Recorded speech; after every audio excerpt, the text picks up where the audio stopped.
Jose K Mani കൂടി നമുക്കിപ്പോൾ ചേരുന്നു, കേരള കോൺഗ്രസ് ചെയർമാൻ. ശ്രീ ജോസ് കെ മാണി, മൻമോഹൻ സിംഗിനോടൊപ്പം ലോക്സഭയിൽ പ്രവർത്തിക്കാനുള്ള ഒരു അവസരം ലഭിച്ച വ്യക്തി കൂടിയാണ് താങ്കൾ. എങ്ങനെ അനുസ്മരിക്കുന്നു ഡോക്ടർ മൻമോഹൻ സിംഗ്? ഇന്ത്യ രാജ്യത്തെ ഒരു വികസിത രാജ്യമായി ഒരു കൈപിടിച്ച് എന്ന് തന്നെ പറയാം മുന്നോട്ട് കൊണ്ടുപോയ ആ വ്യക്തിയാണ്, പ്രധാനമന്ത്രിയായിരുന്നു മൻമോഹൻ സിംഗ് ജി. അദ്ദേഹം, ഞാൻ ഓർക്കുന്നത്, മാണിസാറുമായിട്ട് എൻ്റെ പിതാവുമായിട്ടുള്ള ഒരു ആത്മബന്ധം കൂടിയുണ്ട്.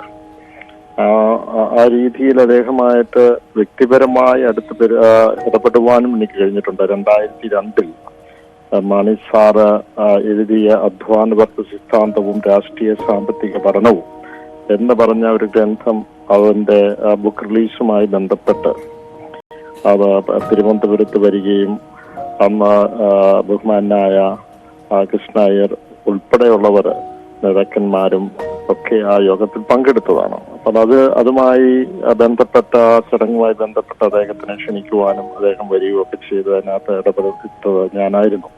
അപ്പോൾ ആ രീതിയിൽ അതിനുശേഷം 2009 ലോക്സഭ MP ആയതിനു ശേഷം എപ്പോൾ അദ്ദേഹം ഏത് വരാന്തയിലും പാർലമെന്റ് കണ്ടു കഴിഞ്ഞാൽ നിന്ന് ഹൗ ഇസ് മാണി എന്ന് ചോദിച്ച് ഒരു സുഹൃത്ത് ബന്ധം സ്ഥാപിച്ച് മുന്നോട്ട് കൊണ്ടുപോകുമായിരുന്നു.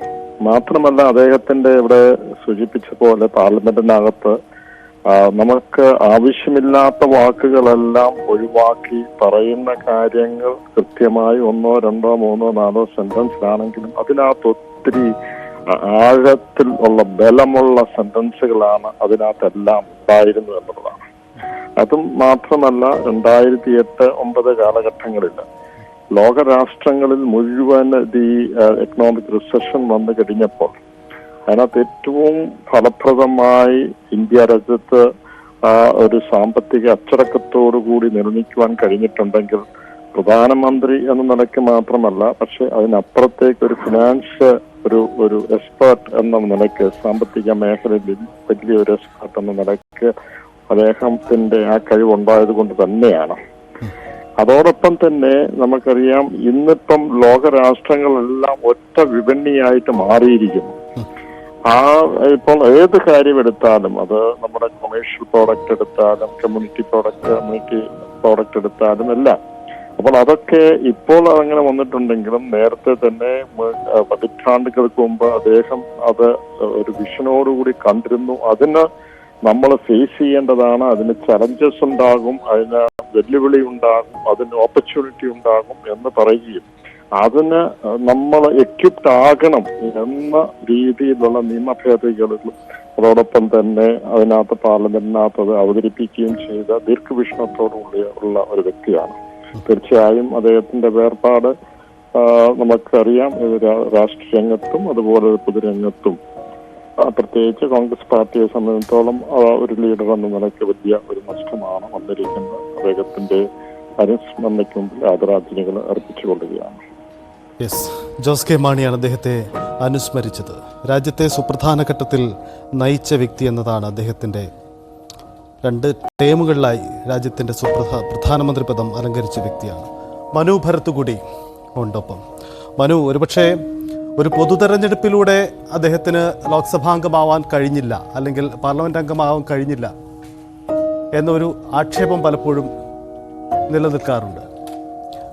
പലപ്പോഴും മൻമോഹൻ സിംഗിൻ്റെ സാമ്പത്തിക ആശയങ്ങൾ അതിൻ്റെ തുടക്കഘട്ടത്തിൽ വലിയ വിമർശനങ്ങൾ നേരിട്ടിരുന്നുവെങ്കിലും പിന്നീട് അത് ലോകം അംഗീകരിക്കപ്പെടുന്നു എന്ന തോന്നലാണ് ഇപ്പോൾ സംസാരിച്ച കോൺഗ്രസ് നേതാക്കളൊക്കെ അവകാശപ്പെടുന്നത്. എങ്ങനെ മൻമോഹൻ സിംഗിൻ്റെ പ്രവർത്തന കാലഘട്ടത്തെ നമുക്ക് വിലയിരുത്താം? മൻമോഹൻ സിംഗ് വളരെ യാദൃശ്ചികമായാണ് പ്രധാനമന്ത്രിയാകുന്നത്. അതുകൊണ്ടാണ് സഞ്ജയ് ബാരു അദ്ദേഹത്തിൻ്റെ പുസ്തകത്തിന് the accidental prime minister, the making and unmaking of Manmohan Singh എന്ന ടൈറ്റിൽ തന്നെ നൽകിയത്. അദ്ദേഹം വളരെ യാദൃശ്ചികമായി ഇന്ത്യയുടെ നേതൃത്വം ഏറ്റെടുക്കേണ്ട ഒരു സാഹചര്യം വന്നു. ഒരേ സമയം അദ്ദേഹം നേതൃത്വം ഏറ്റെടുക്കുമ്പോൾ തന്നെ മൻമോഹൻ സിംഗ് പറഞ്ഞൊരു കാര്യം സഞ്ജയ് ബാരു അദ്ദേഹത്തിൻ്റെ പുസ്തകത്തിൽ പറയുന്നുണ്ട്. There cannot be 2 centres of power. 2 അധികാര കേന്ദ്രങ്ങൾ ഉണ്ടായിക്കൂടാ. അതുകൊണ്ട് അങ്ങനെ ഉണ്ടായാൽ അത് അനാവശ്യമായ ആശയക്കുഴപ്പങ്ങൾ ഉണ്ടാക്കും. അതുകൊണ്ട് സർക്കാർ പാർട്ടിക്ക് വിധേയമായി പ്രവർത്തിക്കുക എന്ന നിലപാടാണ് തനിക്കുള്ളത് എന്ന് മൻമോഹൻ സിംഗ് പറഞ്ഞതായി സഞ്ജയ് ബാരു വ്യക്തമാക്കുകയും. ഏതായാലും ആ കാലഘട്ടം, മൻമോഹൻ സിംഗിൻ്റെ ആ കാലഘട്ടം, ഇന്ത്യ വലിയ സാമ്പത്തിക പ്രതിസന്ധിയിലൂടെ കടന്നു പോകുന്ന ഒരു കാലഘട്ടത്തിലാണ് മൻമോഹൻ സിംഗ് ഇന്ത്യയുടെ പ്രധാനമന്ത്രിയായി ചുമതലയേൽക്കുന്നത്. ജനീവയിൽ നിന്ന് അദ്ദേഹം മടങ്ങിയെത്തുന്നു. തുടർന്ന് അദ്ദേഹം ആദ്യം നരസിംഹറാവു അദ്ദേഹത്തെ ധനകാര്യമന്ത്രി എന്ന നിലയിൽ ഉൾപ്പെടുത്തുന്നു. തുടർന്ന് സോണിയാഗാന്ധി പ്രധാനമന്ത്രി സ്ഥാനം ഏറ്റെടുക്കാൻ ശക്തമായി വിസമ്മതിച്ച ഒരു ഘട്ടത്തിലാണ് മൻമോഹൻ സിംഗ് അങ്ങനെ ആ പദവിയിലേക്ക് വരുന്നത്.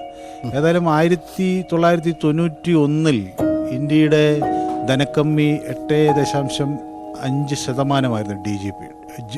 GDP. അവിടെ നിന്ന് അത് കുറച്ചു കൊണ്ടുവരുന്നതിൽ അദ്ദേഹം ക്രിയാത്മകമായ പങ്ക് വഹിച്ചു. അത് 3.5% മാറ്റുക എന്നത്, GDPയുടെ 3.5% ആക്കി മാറ്റുക എന്ന വലിയ സാമ്പത്തിക ഉത്തരവാദിത്വം ധനമന്ത്രി എന്ന നിലയിൽ അദ്ദേഹം എടുത്തു.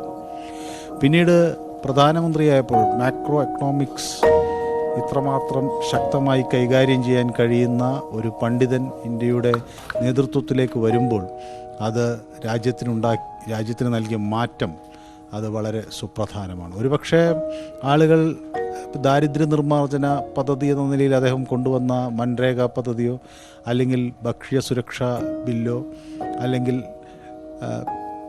വിവരാവകാശ നിയമമോ ഒക്കെ അദ്ദേഹത്തിൻ്റെ കാലഘട്ടത്തിലെ സുപ്രധാന വിഷയങ്ങളാക്കി എടുത്തുയർത്തുമെങ്കിലും വലിയ ഒരു പശ്ചാത്തല വികസനം ആ കാലഘട്ടത്തിൽ നടക്കുകയും ഗ്രാമപ്രദേശങ്ങളിൽ നിന്ന് ദരിദ്രരായ വർക്ക് ഫോഴ്സ് നഗരങ്ങളിലേക്ക് വരികയും അവിടെ വലിയ നിർമ്മാണ പ്രവർത്തനങ്ങളിൽ ഭാഗമാക്കുകയും ചെയ്യുന്നതിൻ്റെയൊക്കെ കാഴ്ചകൾ നമുക്ക് കാണാൻ കഴിയും. മൻമോഹൻ സിംഗ് അധികം സംസാരിച്ചില്ല, അദ്ദേഹം കൂടുതലും പ്രവർത്തിക്കുകയായിരുന്നു. വല്ലപ്പോഴും മാത്രം അദ്ദേഹം ചിരിച്ചു.